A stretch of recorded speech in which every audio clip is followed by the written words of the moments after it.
और लाखों घन किलोमीटर लावा पानी की तरह बहकर हजारों किलोमीटर के इलाके में फैल रहा था। बाप रे, पानी की तरह बहता हुआ लावा। हाँ, और सबसे डरावनी बात यह है कि यह प्रक्रिया लाखों सालों तक चलती रही। लाखों सालों तक? जी।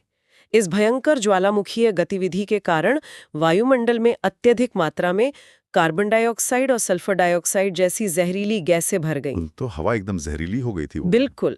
एस्ट्रॉइड के गिरने से बहुत पहले ही पृथ्वी का तापमान बहुत तेजी से बढ़ने लगा था। महासागरों का पानी एसिडिक या अम्लीय हो रहा था और पूरा पर्यावरण झरमराने लगा था। तो मतलब डेक्कन ट्रैप्स ने स्टेज सेट कर दिया था। एग्जैक्टली।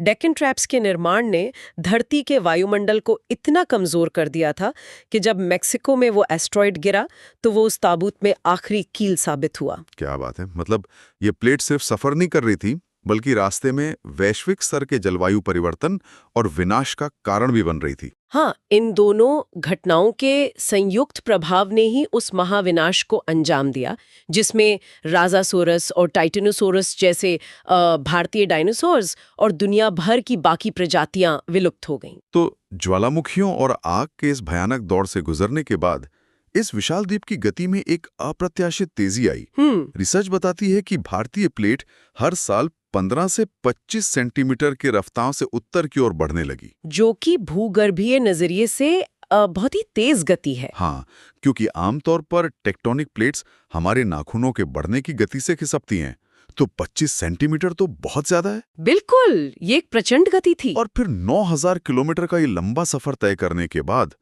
आज से लगभग 5 करोड़ साल पहले भारतीय प्लेट अंततः एशियन या यूरेशियन प्लेट से जा टकराई। एक महाटक्कर। हाँ, तो इस सब का असल में क्या मतलब है?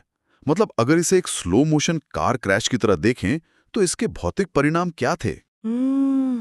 देखिए, ज्ञान का असली मतलब इसे एक व्यापक संदर्भ में देखना है।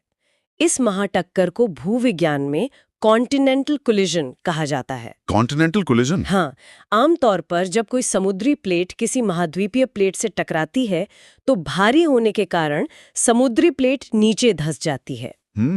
वो सबडक्ट हो जाती है। बिल्कुल, लेकिन यहाँ स्थिति अलग थी। भारतीय और यूरेशियन दोनों ही महाद्वीपीय प्लेटें थीं। दोनों का घनत्व कम था, इसलिए वे एक दूसरे के नीचे धंसने के बजाय एक दूसरे के खिलाफ भयंकर दबाव बनाने लगी। तो वो टकरा कर ऊपर उठने लगी। एग्जैक्टली, जैसे आपने कहा ना कि दो गाड़ियां धीमी गति से आमने सामने टकराएं और उनका बोनट मुड़कर ऊपर की ओर उठने लगे। इसी दबाव ने जमीन को सिकोड़कर ऊपर की ओर धकेल दिया, जिससे 24